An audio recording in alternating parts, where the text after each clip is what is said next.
국회 입법데이트의 이익선입니다. 정부는 지난 7월 28일 중동호흡기 증후군, 즉 메르스 종식을 선언했습니다.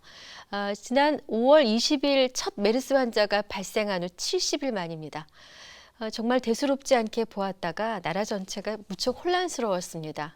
이번에 깨달은 바도 많았죠. 관련한 법안 준비했습니다. 감염병 예방법 개정안입니다. 그리고 더불어서 기초연금법 개정안도 살펴보겠습니다.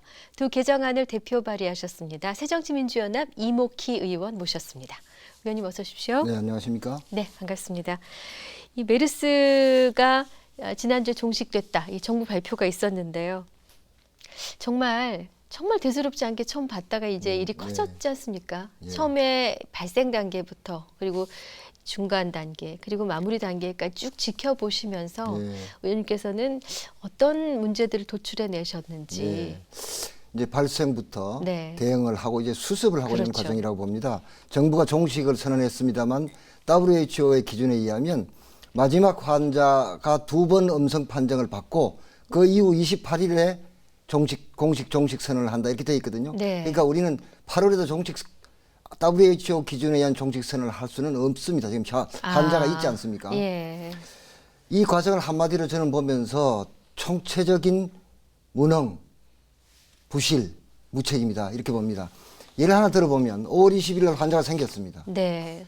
그때 질병관리본부 사람들은 어디가 있었는가 하면 충북에 가서 워크숍 한다고 놀고 있었습니다. 당일날 장관은 제네바에서 그 보고를 받고도 제가 보기엔 그렇게 중요하지 않은 행사들 다 마치고 5월 23일 날 귀국했습니다.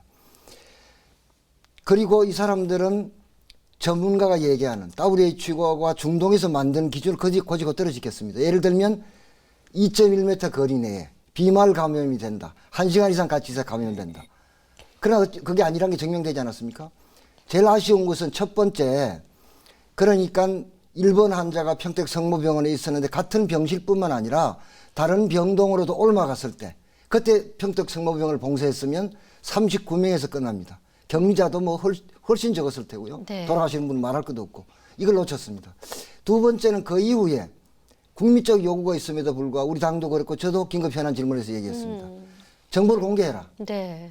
그리고 위기 경보 단계를 주의에서 경계로 높여라. 확산해라. 네. 그리고 보건복지부 혼자 안 되니 범정부 비상대책기구를 만들고 대통령이 위원장을 못하더라도 총리가 하더라도 대통령이 나서 진두지휘해라. 왜? 이 나라는 대통령이 진두지휘해야 일이 되는 나라이기 때문에 그렇다. 근데 말 듣지 않았습니다.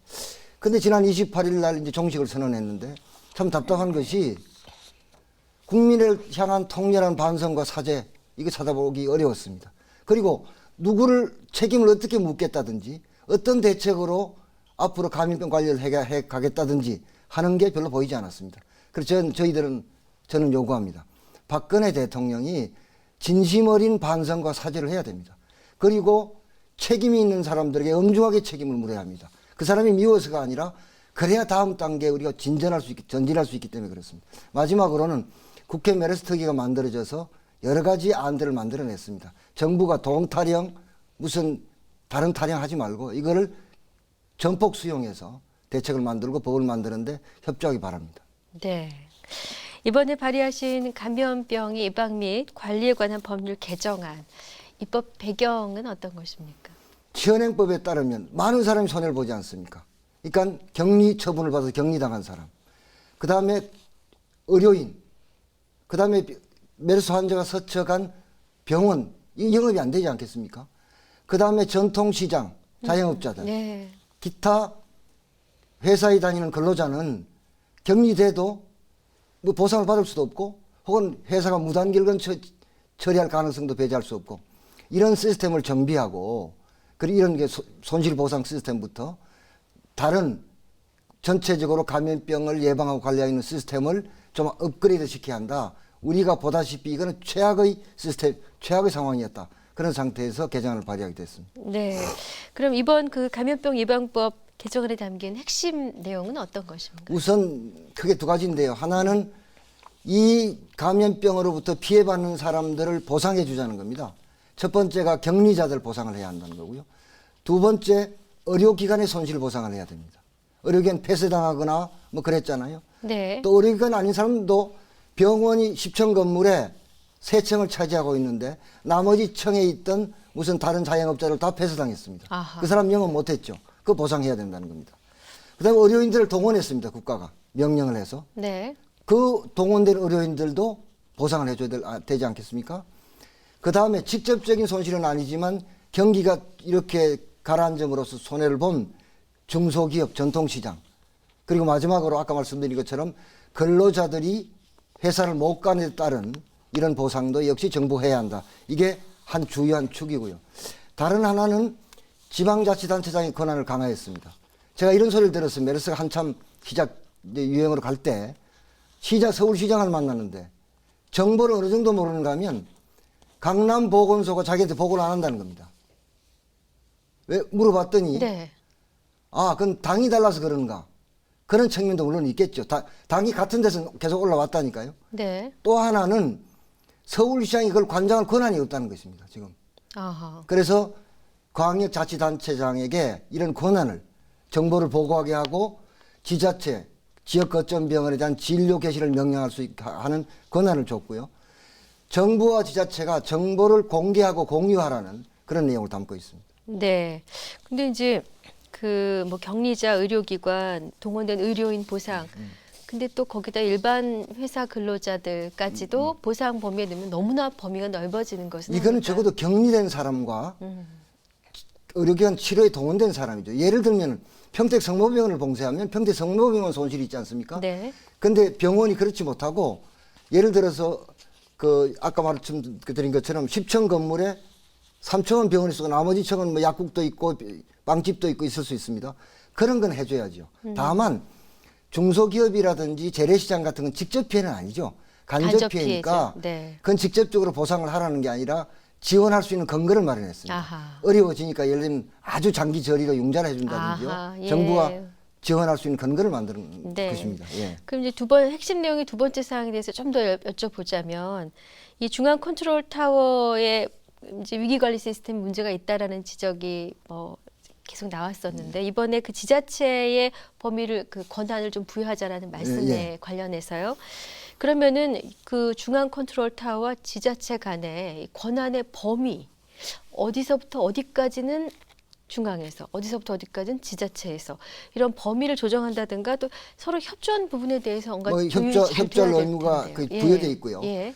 기본적으로는 질병관리본부가 하는 것이죠. 네. 그런데 지자체 차원에서 신속하게 대응해야 될 일들이 있습니다. 이거를 그동안 잘 못한 것이죠. 아하. 정보 공유가 안 되고 지자체장이 권한이 없기 때문에 네. 그걸 터준 것이다 이렇게 생각하면 되고 네. 기본적으로 이런 상황은 중앙정부와 지자체가 정말 협업을 잘해야 네. 국민에게 봉사할 수 있는 것이라고 생각합니다. 네, 협업을 잘해야 된다. 뭐 상충하는 이런 게 아니라. 예, 그렇습니다. 네. 이번 그 감염병 예방 및 관리에 관한 법률 개정안의 국회 통과 전망을 어떻게 보시는지요? 아까 지자체장의 권한을 강화하는 것은 다 통과가 됐고요. 이미 네. 7월 6일 날.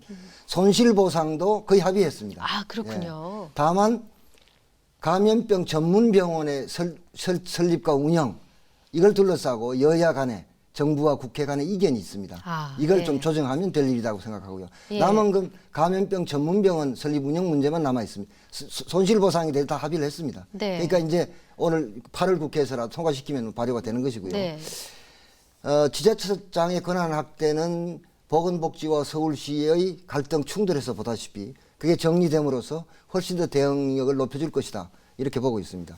손실보상 규정이 마련되니까 이제 격리자도 별로 해고당할 염려도 없이 생계 위협도 없이 정부의 명령에 따라서 그 대응하면 될 것이고요. 특히 의료기관이 이제는 내가 메르스 환자, 감염병 환자 받았다 내가 망한다 이런 의식 없이 충분히 대응할 수 있고 만약에 그럼에도 불구하고 병원이 잘 대응을 안 하면 그건 국민으로부터 지탄받지 않겠습니까? 외면당하겠죠. 예. 그러니까 그런 것이 만들어져서 앞으로 이번에 보였던 것 같은 우왕좌왕 의료 공백 이런 것은 거의 막을 수 있을 것이다 이렇게 생각합니다. 네. 첫 번째 법안 살펴주셨고요. 두 번째 준비하신 것이 기초연금법 개정안입니다. 네. 제안하시기에는 특별한 이유가 있으셨나요? 기초연금이 시행된 지 딱 1년 됐습니다. 지금 기초연금을 받으시는 어르신들이 441만 명입니다. 그런데 우리 기초생활수급 대상자 저소득층 받는 분들이 132명인데 이 중에 어르신들이 38만 명입니다. 이 38만 명은 기초생활수급 대상자이면서 기초연금 대상자인데 기초연금을 줍니다. 그 다음에 기초생활수급액이 나갈 때는 기초연금액을 제외하고 줍니다. 이걸 줬다 뺏는 기초연금이라고 합니다. 그게 기초연금의 제일 큰 문제고요. 또 해마다 조금씩 올려갈 때 소득 상승률로 하는 게 아니라 물가 상승률로 하기 때문에 아무래도 현실을 잘 반영하지 못한다. 이런 지점이 있고 그 다음에 이 설계되어 있는 것이 국민연금 가입기간이 길수록 적게 준다 이렇게 되어 있지 않습니까? 이런 문제도 있습니다. 그러나 또 하나 심각한 문제가 뭐냐면 기초연금법에는 없는 걸 시행령에 정부가 뭘 넣는가 하면은 기초연금과 유사한 성격의 수당, 급여 이런 것을 지방자치단체가 줄 때에는 중앙정부가 기초연금 정부 보조액을 삭감할 수 있다. 이런 조항을 넣어놨습니다. 다시 말해서 지자체가 자신들 실정에 맞게 돈 크지도 않습니다. 뭐 효도수당, 장수수당 예산 2만 원, 3만 원, 최대가 5만 원입니다. 네. 이걸 주려고 하면은 이걸 그러면 기초연금을 깎는다고 법을 만들어 놓은 것입니다. 예. 그러니까 이게 말이 안 되죠. 이걸 고치기 위해서 다시 말하면 이게 국회법 논란에서 있었습니다만 세월호 특별법이라는 게 세월호 특별법 시행령이 세월호 특별법을 위배해서 만들어졌다 해서 그 심각한 갈등과 대립이 지금 있지 않습니까? 이 기초연금법 시행령도 기초연금법에 없는 것을 정부가 자기 편의를 위해서 삭감할 수 있다고 넣어놓은 것입니다. 그리고 정부가 실제로 그런 것을 하고자 하는 지자체에 그걸 못하게 하고 있습니다. 아하. 그래서 이걸 말려야 되겠다. 그러면서 지자체별로 무슨 그 기초연금과 유사한 성격의 장수수당, 무슨 효도수당 등을 주는 경우에는 정부가 추가로 지급할 수 있다. 그 조항을 넣은 것이 이 법 개정안의 핵심 내용입니다. 네. 근데 뭐 글쎄 정부가 그걸 왜 막을지 이유가 있긴 할 텐데 말이죠. 먼저 그에 앞서서 효도수당, 장수수당 이게 기초연금과는 다른 거죠. 지자체가 그냥 지자체가 자기 형편에 맞게. 뭐 자기 실정에 맞게 이제 네. 지금 136개 기초자치단체에서 이걸 하고 있습니다. 네. 그러니까 보면 뭐 돈이 2만 원, 3만 원 뭐 이래서 네. 자치단체가 어려우니까요. 그러니까 막 65세 되면 조금 더 뭐 설계가 다 다릅니다. 예. 뭐 70세 되면 뭐 경로수당을 드리고 네. 80세 되면 또 장수수당을 드리고 뭐 여러 갈래로 하여튼 여러 갈래 이름은 뭐 장수수당, 효도수당, 뭐 경로수당 등등으로 해서 네. 그것도 매달 주는 것도 아니고요. 아하. 한 번 주는 것도 있고 뭐 분기별로 한 번 주는 것도 있고 이런데 그렇구나. 예, 이렇게 예. 해서 지자체별로 설계를 해서 예. 그 돈이 136개 지자체가 1년에 드는 돈이 541억입니다. 네. 이거를 지금 정부가 규제하려고 하는 것이죠. 왜 그렇습니까? 내가 보기엔 이런 겁니다. 네. 결국은 정부나 지자체가 돈을 좀 더 쓰게 되면 지금 지자체의 자립도가 워낙 낮기 때문에 기본적으로 돈을 정부가 지원하지 않습니까? 그런 이유로. 그런 맥락에서는 나왔을 또 것이다라고. 지자체가 형편이 달라서요. 예. 어디서는 좀 많이 드리고 어디서는 못 드리고 이런 그런 형평성의 문제 때문은 아닐까요? 혹시? 그러나 저는 형평을 맞춰가면 좋긴 한데요.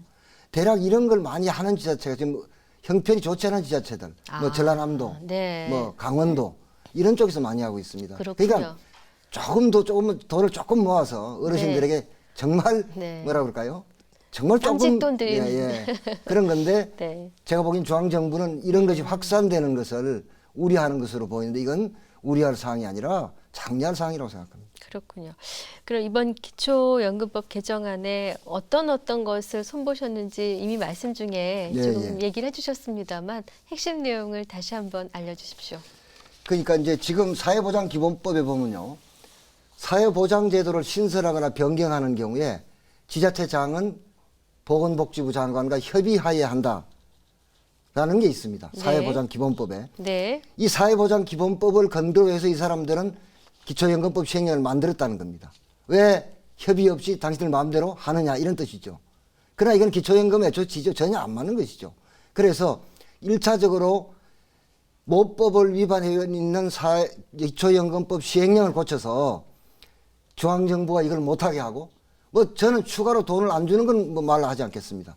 그러나 지자체가 하려고 하는 걸 막지 마라. 하지 못하게 막아야 하고요. 국회의 입법권을 이런 식으로 시행령을 통해서 자기를 마음대로 규율 하려는 이런 것은 민주주의에 근본적으로 응하는 것이기 때문에 바로 잡아야 한다고 생각합니다. 그리고 더 나아가서는 사회보장 기본법 개정안도 발의할 생각을 갖고 있습니다. 네. 그럼 이제 요 개정안의 내용이 효도수당이든지 뭐 경로수당이든지 지자체가 자체적으로 마련한 수당에 대해서 정부가 기초연금 삭감하는, 예, 삭감을 못하게 하고 하는. 일단 못하게 하고 네. 두 번째는 지자체가 독자적으로 이런 일을 하는 경우에는 네. 정부가 추가로 지원할 수 있다. 오히려. 예, 네. 이렇게 해놓은 것입니다. 네. 네. 자, 근데 참 우리나라가 여러 가지 안 좋은 성적들을 갖고 있는 그렇습니다. 게 있는데 예. 이 노인과 관련된 내용도 좋은 성적이 없습니다. 예. OECD 국가 중에 노인이 가장 불행한 나라로 평가를 받고 있는 상황인데 그런데 너무 불행한 나라입니다. 빈곤 자살률에 네. 있어서요. 이 심화하고 있는 우리의 노인 문제를 어디에서부터 풀어가야 될까요? 우선 노인 빈곤율이 OECD가 11.6%인데 우리는 48.5%나 됩니다. 노인의 자살률이 배가 넘습니다. GDP 대비 사회복지 지출은 반이 안 됩니다. OECD 평균의 반이 안 됩니다. 그러니까 저는 뭐 정부가 여러 가지 사정이 있습니다만 이제는 옛날에는 부모를 누가 모셨습니까? 아들, 딸들이 모셨죠. 지금 그런 네. 시대가 갔습니다. 그건 되지 않는 겁니다. 그리고 이거는 국가의 책무이고 헌법이 규정하는 노인들에 대한 기본적인 예의라고 생각합니다. 저는 그래서 재산이 아주 많은 사람, 소득이 아주 많은 사람에게 세금을 더 걷어야 합니다. 예를 들면 법인세를 정상화한다든지요. 법인세의 감면을 줄인다든지요. 혹은 종합부동산세를 정상화한다든지 해서 세금을 좀 거두어서 지금 이 어려운 처지에 있는 이런 어르신들에게 그래도 뭐 그 행복한 삶은 아니더라도 정말로 힘든 삶에서는 좀 벗어나게 해드리는 것이 국가의 책무다. 그런 점에서 저는 이 정부가 좀 발상을 새롭게 바꾸고 좀 정책을 전환해 줄 것을 요구합니다. 네. 오늘 준비해 주신 두 가지 법안 내용 잘 들었습니다. 좋은 결과 있으시길 바랍니다. 끝으로 하나만 짧게 여쭤보겠습니다. 향후 새로운 입법 계획이 있으면 소개해 주시죠. 하나는 아까 사회보장 기본법 개정안을 또 내려고 합니다. 아까 예. 말했듯이 지자체가 새로운 복지사업을 신설하거나 변경했을 때 네. 보건복지부 장관이 못하게 만들 수 있는 조항 그걸 없애는 사회보장 기본법을 하나 하려고 그러고요. 아까 감염병과 관련돼서 근로자들에게 보상을 해주기로 하지 않았습니까? 네네. 근데 이것만으로 부족하고 근로기준법상에 이 사람들 이런 경우에 불이익을 줄 수 없다. 해고할 수 없다. 이런 규정을 넣어야 완벽한 보호가 됩니다. 예, 이와 예. 관련된 근로기준법 개정안을 준비해서 곧 대표 발의할 생각으로 있습니다. 네. 또 날씨가 서늘해지기 전에 또 나와주셔야겠습니다. 네, 의원님 그렇게 감사합니다. 하겠습니다. 감사합니다. 국회 입법데이트 오늘 새정치민주연합 이목희 의원과 함께했습니다. 시청해주신 여러분 고맙습니다.